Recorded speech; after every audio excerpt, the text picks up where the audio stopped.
கட்சியும் உறுப்பினர் சேர்த்துவாங்க, கட்சிக்கு உறுப்பினர் சேர்த்துவாங்க. அது இந்தியாவில் முழுவதுமே யார் விருப்பமோ அந்த விருப்பப்பட்டவர்கள் அந்த கட்சியில் போய் இணைஞ்சுக்குவாங்க. அதுதான் இதுவரைக்கும் நடைமுறை. திமுகவிலையும் அப்படித்தான் இருந்தது. ஆனா திரு ஸ்டாலின் என்னைக்கு திமுக தலைவர் வந்தாரோ அன்னைக்கே திமுக உறுப்பினர்லாம் வேற கட்சிக்கு மாறி போயிட்டாங்க. புதிய உறுப்பினரும் சேர்க்க முடியல. பார்த்தாரு. இப்போ ஊட போய் கதவை தட்டி எங்க கட்சியில சேர்ந்துக்குங்க, எங்க கட்சியில சேர்ந்துக்குங்கன்னு கெஞ்சாத குறைய கெஞ்சி கட்சியில சேர்த்துற அவல நிலை உள்ள ஒரே கட்சி திமுக கட்சி தான்.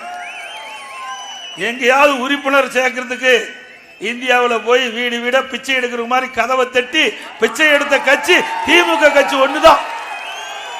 அந்த அளவுக்கு திமுக போயிட்டுது, படுபாதாளத்துக்கு திமுக போயிட்டுது.